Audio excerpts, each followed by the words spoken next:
कहानी का नाम पुरानी हवेली की घंटी। एक बार की बात है, एक छोटे से गांव में 3 दोस्त रहते थे, सोनू, मोनू और पिंकी।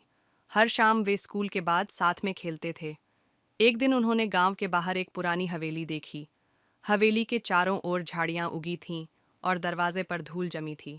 गांव वाले कहते थे कि वहां रात को घंटी बजती है, लेकिन कोई नहीं जानता था कि उसे कौन बजाता है। सोनू बोला, चलो देखते हैं, शायद कोई मजाक कर रहा हो। मोनू डरते हुए बोला, न नहीं, वहां भूत रहता है। पिंकी हंसकर बोली, भूत? भूत होते ही नहीं।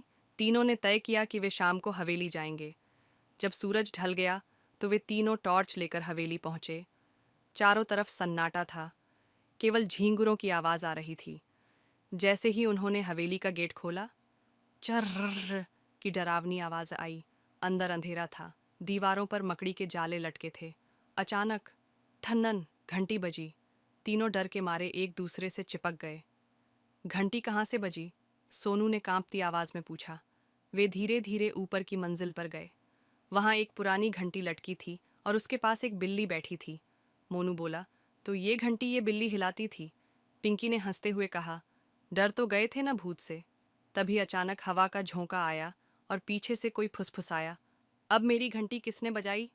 तीनों ने मुड़कर देखा, वहां कोई नहीं था। वे चीखते हुए भागे और गांव पहुंचे। उस दिन के बाद किसी ने भी उस हवेली की घंटी की आवाज नहीं सुनी, या शायद किसी ने जाने की हिम्मत ही नहीं की।